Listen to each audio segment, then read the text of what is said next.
నమస్తే, నేను Vaishnavi. Welcome to master కి టీవీ. ఇది సామాన్యుడి స్వేచ్ఛకు సంకేతం. ఇక డీటెయిల్స్ చూసుకున్నట్లయితే ఈ నెల 12న బాపట్లలో ఆల్ తెలుగు ప్రజా పార్టీ ఆఫీసు ప్రారంభం కానున్నట్లు ఏటీపీవీ జాతీయ అధ్యక్షులు కటికల శివభాగ్యారావు గారు తెలియజేశారు.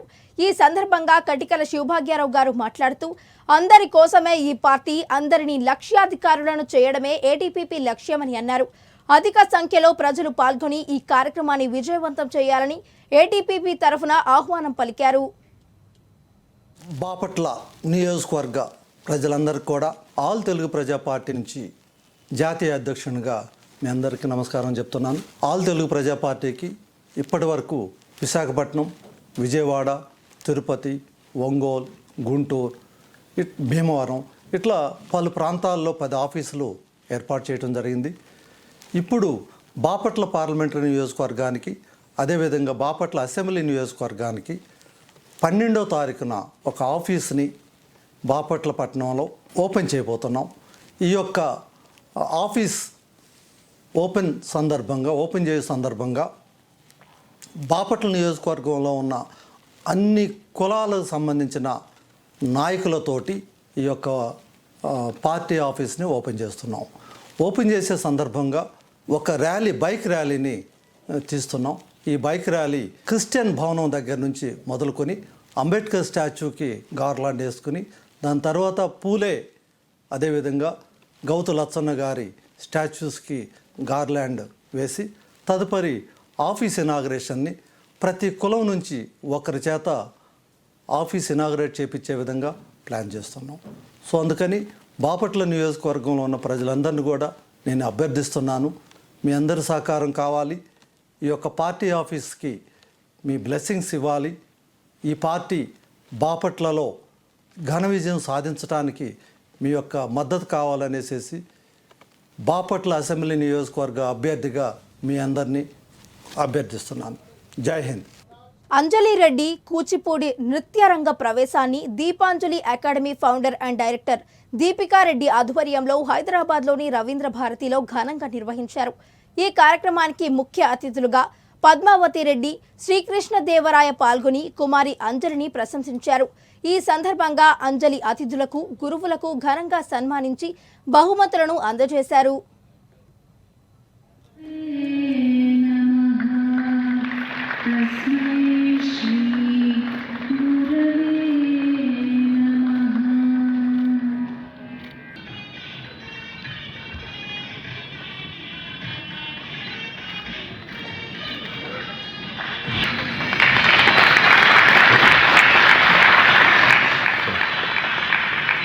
కృష్ణదేవరావు గారు,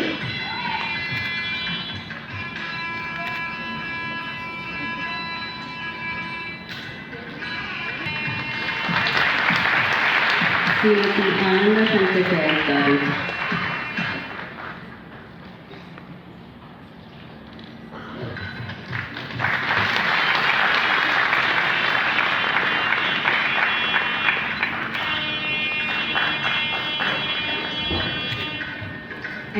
కాంగ్రెస్ ప్రభుత్వం పాత పేర్లను మార్చి కొత్త పేర్లు పెడుతున్నదే తప్ప ప్రగతి గేర్లను మార్చడం లేదని నిజామాబాద్ ఎమ్మెల్సీ కల్వకుంట్ల కవిత విమర్శించారు. మండలి ఆవరణంలో మాజీ మంత్రి సత్యవతి రాథోడ్తో కలిసి ఎమ్మెల్సీ కవిత మాట్లాడారు. ఇది కేవలం నేమ్ చేంజింగ్ గవర్నమెంటే కానీ గేమ్ చేంజర్ గవర్నమెంట్ కాదన్న విషయం ఈ బడ్జెట్ను చూస్తే అర్థమవుతోందని తెలియజేశారు. బడ్జెట్లో పూర్తి స్థాయి కేటాయింపులు ఉండకపోయినప్పటికీ కొత్త ప్రభుత్వం కాబట్టి సంపూర్ణంగా వారి యొక్క విధి విధానాలను రేపు ఫ్యూచర్లో రాష్ట్రంలో ఈ వచ్చే 5 సంవత్సరాల కోసం మరి ఎటువంటి కార్యాచరణ చేపడతారు, ఈ ప్రభుత్వం యొక్క ఓవరాల్ దృక్పథం ఏంటి అని తెలిసేటటువంటి బడ్జెట్ కాబట్టి మేము చాలా ఆశించినాం. వారు పెట్టినటువంటి అనేక మేనిఫెస్టోల్లో ఉన్నటువంటి అంశాలన్నీ కూడా మరి వాళ్ళకి చెప్తారేమో. కేటాయింపు ఇంపార్టెంట్ కాదు, కానీ వారి యొక్క అవుట్లుక్ ఎట్లా ఉంది, వారి యొక్క దృక్పథం ఎట్లుంది అనేటటువంటిది తెలుస్తుందని మేము అనుకున్నాం. ఉదాహరణకు చెప్పాలంటే మైనార్టీ సంక్షేమం విషయంలో బోలెడని మాటలు ఇదివరకు వాళ్ళు మాట్లాడడం జరిగింది. ఇమాంలు మౌజాన్లకు 10,000 ఇస్తాం, 12,000 ఇస్తామని చెప్పడం జరిగింది. సపరేట్గా పిల్లల కోసం తోఫే తాలీం అనే కార్యక్రమాలు పెడతామని మేనిఫెస్టోలో చెప్పడం జరిగింది. కానీ వాళ్ళ మొత్తం మైనార్టీ సంక్షేమం కేవలం ఒక పారాగ్రాఫ్లో క్లోజ్ చేసేసి 2,000 కోట్ల రూపాయలు ఇస్తున్నామని చెప్పడం జరిగింది. అట్లా ఏదైనా కూడా మీదనే చెప్పిండ్రు తప్పితే సంపూర్ణంగా ఏదైతే ఎన్నికల ప్రచార సందర్భంగా మైక్రో లెవెల్ అంశాలు చెప్పిండ్రో వాటిని వేటిని కూడా బడ్జెట్లో పెట్టకపోవడం అన్నది ఈ ప్రభుత్వానికి చిత్తశుద్ధి లేదనేటటువంటి విషయాన్ని తెలియజేస్తా ఉన్నది. అదేవిధంగా ఈ పేర్లు మారుస్తాం, ఆ చిహ్నాలు మారుస్తాం అనే అంశాలకు ఇచ్చినటువంటి ప్రాధాన్యత, మరి ఇదివరకు చేసినటువంటి వాగ్దానాలు వాటికి సంబంధించినటువంటి కేటాయింపులపై పెట్టకపోవడం అన్నటువంటిది శోచనీయంగా మేము భావిస్తా ఉన్నాం. ఓవరాల్గా ఈ రాష్ట్రంలో కొత్తగా ఏర్పడినటువంటి ప్రభుత్వం పాత పేర్లను మార్చి కొత్త పేర్లను పెడతామంటున్నారు తప్పితే ప్రగతి యొక్క గేర్లు మార్చేటటువంటి విధానాన్ని వాళ్ళు ఎన్నుకోలేదు. అంటే it is just a name changing government, not a game changing government అని ఈ బడ్జెట్ చూస్తుంటే అర్థమవుతా ఉన్నది. ప్రధానంగా మహిళలకు, అదేవిధంగా యువతీ యువకులకు షాదీ ముబారక్ పేరు మీద ఇదివరకు ₹1,00,000 కేసీఆర్ గారు ప్రభుత్వం ఇస్తే మేము అధికారంలోకి రాగానే ₹1,00,000 ఒక తులం బంగారం ఇస్తామని చెప్పినారు. అది ఆన్ గోయింగ్ ప్రోగ్రామ్, ఎంతమంది ఏంది అన్నది ఎస్టిమేషన్ ఉంటుంది, కానీ దాన్ని కనీసం మెన్షన్ చేయలేదు. అట్లానే షాదీ ముబారక్ ₹1,60,000 ఇస్తారని చెప్పారు, కనీసం అది మెన్షన్ చేయలేదు. ఆశా వర్కర్స్ ఉంటే మిమ్మల్ని గవర్నమెంట్ ఉద్యోగులుగా చేస్తాము, 18,000 జీతాలు ఇస్తామని చెప్పినారు, అది కనీసం మెన్షన్. బీసీ విభాగం నుంచి ఎమ్మెల్సీ అభ్యర్థిగా దాసోజు శ్రావణ్ కు ఇవ్వాలని దళిత దండోరా, క్రైస్తవ దండోరా జాతీయ కన్వీనర్ ప్రొఫెసర్ గాలి వినోద్ కుమార్ డిమాండ్ చేశారు. ప్రెస్ క్లబ్ లో ఏర్పాటు చేసిన సమావేశంలో ఆయన మాట్లాడుతూ ఎస్టీ అభ్యర్థి ఎరుకల కులానికి చెందిన సత్యనారాయణకు అన్ని అర్హతలు ఉన్న ఎమ్మెల్సీ టికెట్ ఎందుకు ఇవ్వలేదని ప్రశ్నించారు. అంటూ భారత రాజ్యాంగాన్ని కాపాడాల్సిన గవర్నర్ గారు రాజ్యాంగ విలువలకి తెలియకలిచ్చే విధంగా, ముఖ్యంగా బీసీ మోస్ట్ బ్యాక్వర్డ్ కమ్యూనిటీకి సంబంధించిన డాక్టర్ దాసోజు శ్రవణ్, అలాగే ఎరుకల సామాజిక వర్గం, ట్రైబల్ సామాజిక వర్గం సంబంధించిన సత్యనారాయణ, వీళ్ళకి అనర్హులు అంటూ గవర్నర్ గారు వారికి ఉన్న అధికారాలను బట్టి వీళ్ళకి రాజకీయాలతో సంబంధం ఉంది, కార్పొరేట్ సంస్థలతో సంబంధం ఉంది అని చెప్పేస్తూ రిజెక్ట్ చేయడం జరిగింది. మరి ఇంకా ఇద్దరికి ఇచ్చింది ఏదైతే గవర్నర్ కోటాలో మిగతా వాళ్ళకు నామినేట్ చేశారు కదా, ఇవాళ ఆ గవర్నర్ కోటా ఏదైతే నామినేట్ చేసిన పదవులు ఉన్నాయో అది అగ్రవర్ణాల కోదండరామరెడ్డి గారు కూడా ఒక రాజకీయ నాయకుడే, ప్రొఫెసర్ కోదండరామ్. ఆయన కూడా ఇవాళ ఒక పార్టీ పెట్టాడు, ఆయన పోటీ చేశాడు, ఆయన పార్టీ ద్వారా పోటీ చేయించాడు, ఆయన కూడా ఒక రాజకీయ నాయకుడు. మరి ఆయన ఎట్లా అర్హుడు అయిండు? దాసోజు శ్రవణ్ ఎట్లా అర్హుడు కాకుండా పోయిండు? ఈయన ఉద్యమకారుడే, తెలంగాణ ఉద్యమకారుడే, ఆయన తెలంగాణ ఉద్యమకారుడే కదా. ఈయన రెడ్డి కాబట్టి, ఆయన నాయ బ్రాహ్మణ కాబట్టి, మోస్ట్ బ్యాక్వర్డ్ కమ్యూనిటీ కాబట్టి ఆయనకు రిజెక్ట్ చేయడం సరి అయిందా అని చెప్పేసి ఈ సందర్భంగా నేను గవర్నర్ గారిని ఒకసారి ఆత్మపరిశీలన చేసుకోవాల్సిన అవసరం ఉందని తెలియజేస్తాను. అంతేకాకుండా న్యాయ వ్యవస్థ మీద మాకు నమ్మకం ఉంది. ఒక ప్రొసీజర్ ఆఫ్ లాలో గవర్నర్ గారు నాట్ అబౌ ది లా, రాజ్యాంగానికి అతీతులు కాదు, పీపుల్స్ రిప్రజెంటేటివ్ యాక్ట్కు అతీతులు కాదు. గవర్నర్ గారు కూడా భారత రాజ్యాంగానికి లోబడి పనిచేయాలి. మరి అట్లాంటి పరిస్థితులలో రాజ్యాంగ నిబంధనలు ఒక రకంగా ఉంటే మరి ఇవాళ వీళ్ళకి కోదండరామరెడ్డి గారికి ఉన్నత అర్హత ఏంది, వీళ్ళకు లేనిది ఏంది దాసోజు. మరి రిజెక్ట్ చేయడం అనేది మరి ఏ బేస్ మీద రిజెక్ట్ చేశారని చెప్పేసి ఈ సందర్భంగా గవర్నర్ గారు దాంట్లో క్లియర్గా చెప్పలేదు. రేపు న్యాయ వ్యవస్థ కూడా దాన్ని సమగ్రంగా పరిశీలించి రాజ్యాంగ నిబంధనలకు లోబడి, అదేవిధంగా సామాజిక న్యాయానికి కూడా లోబడి, రాజ్యాంగం బోధిస్తున్న సామాజిక న్యాయానికి లోబడి మోస్ట్ బ్యాక్వర్డ్ కమ్యూనిటీకి సంబంధించిన దాసోజు శ్రవణ్ గారికి, అట్లాగే ట్రైబల్ సంబంధించిన సత్యనారాయణ గారికి ఎమ్మెల్సీలు పునరుద్ధరించే అన్ని మత ధర్మాలలో చెప్పబడుతున్న ఆధ్యాత్మికత, మానవత్వాన్ని డాక్టర్ ఉమర్ శ్రీ విశ్వ విజ్ఞాన విద్య ఆధ్యాత్మిక పీఠం 96వ వార్షిక జ్ఞాన మహాసభల్లో భాగంగా 2వ రోజు పిఠాపురం కాకినాడ ప్రధాన రహదారుల్లో గల నూతన ఆశ్రమ ప్రాంగణంలో జరిగిన సభలో ఆలీషా భక్తులకు అనుగ్రహ భాషణ చేశారు.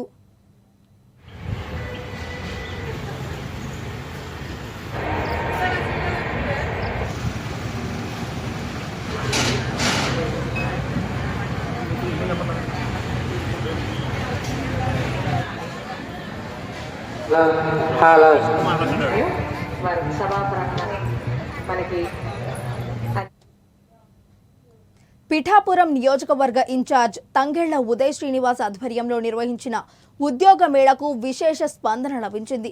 ఈ మేళాకు అధిక సంఖ్యలో యువత హాజరయ్యారు.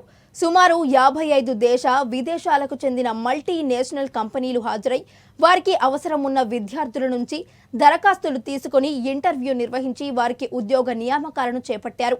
పిఠాపురంలో మరిన్ని జాబ్ మేళాలు నిర్వహించి ఉద్యోగ ఉపాధి కల్పించాలని వారు కోరారు.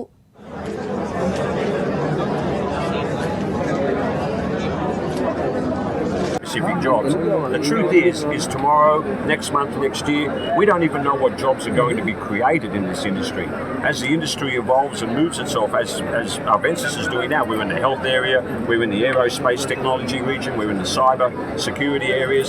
So there are jobs being created even within our organisation every day that job description didn't even exist yesterday. So new technologies is creating new jobs. So that's what this is. Peddapalli జిల్లా రామగుండం పారిశ్రామిక ప్రాంతంలో దొంగలు హల్చల్ చేశారు.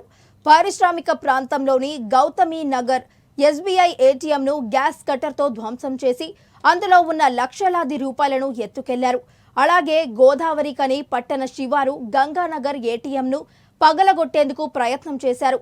సమాచారం తెలిసిన వెంటనే గోదావరి కని ఏసీపీ తుల శ్రీనివాసరావు పోలీసు అధికారులు రంగంలోకి దిగి దర్యాప్తు ప్రారంభించారు.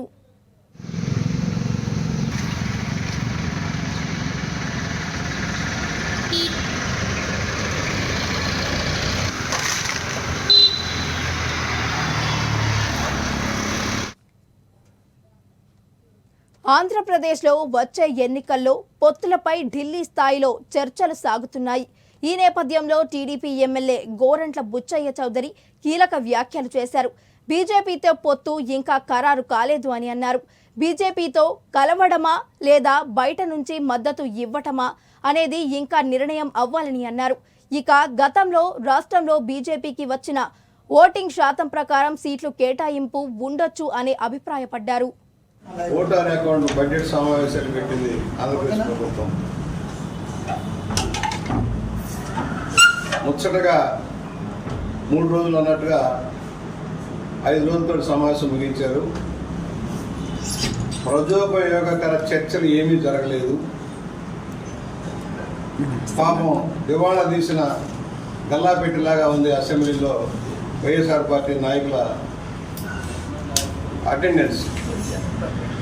మొఖాలు మాడిపోయి కందగడ్డల్లాగా పాపం ఇంటికి పోతున్నాం, మళ్ళా ఈ సభకు రాగలమా లేవా అన్న భయాందోళనతోటి వాళ్ళంతా గడిపారు. అసెంబ్లీకి హాజరు కాలే. ఎవరు ఏం మాట్లాడాలో తెలియని పరిస్థితి. ఆఖరి రోజునైతే అసలు కోరం లేదు. 5 ఉన్నారు. మేము 12 మంది ఉన్నాం. 5 ఉన్నారు. కోరం లేక 20 నిమిషాలు బెల్లం మోగుతానే ఉంది. అంటే ఏ పరిస్థితికి వెళ్ళిందో వైఎస్ఆర్ పార్టీ ఒకసారి అర్థం చేసుకోని కోరుతాను.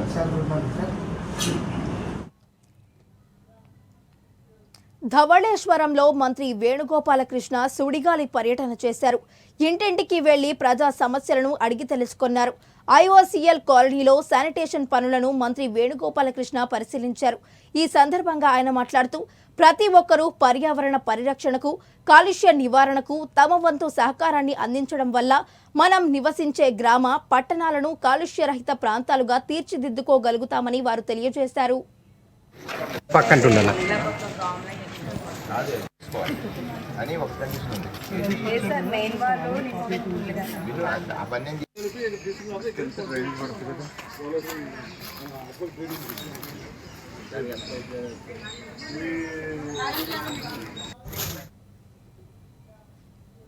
తూర్పు గోదావరి జిల్లా బీజేపీ ఓబీసీ మోర్చా జిల్లా అధ్యక్షుడు కాలపు సత్యనారాయణరాం ఆధ్వర్యంలో ప్రధాని నరేంద్ర మోడీ బీసీ కాదని రాహుల్ గాంధీ చేసిన అనుచిత వ్యాఖ్యలను నిరసిస్తూ పెద్ద ఎత్తున బీజేపీ నాయకులు రాహుల్ గాంధీ దిష్టిబొమ్మను దగ్ధం చేశారు.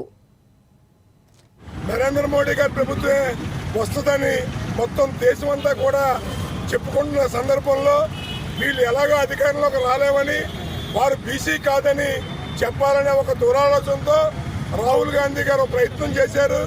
అయ్యా రాహుల్ గాంధీ గారు, ఇప్పటికే ప్రజలు మీకు బుద్ధి చెప్పారు.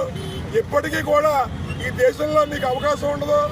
ఇంకా మీరు ఇటువంటి దిగజారుడు వ్యాఖ్యలు చేస్తే మాత్రం భారతీయ జనతా పార్టీ కార్యకర్తలు ఎక్కడా ఊరుకునే పరిస్థితి ఉండదు.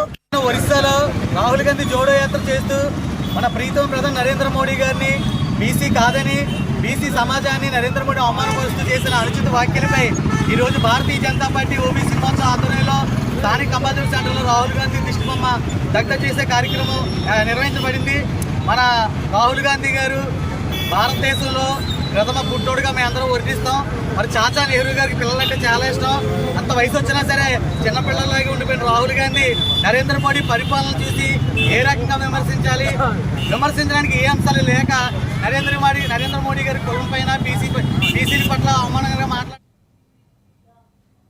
ఇక ఇవి ఈ బులెటిన్ అప్డేట్స్. మరిన్ని అప్డేట్స్ తో మళ్ళీ కలుద్దాం. అంటిల్ కీప్ వాచింగ్ మాస్టర్ కి టీవీ. ఇది సామాన్యుడి స్వేచ్ఛకు సంకేతం.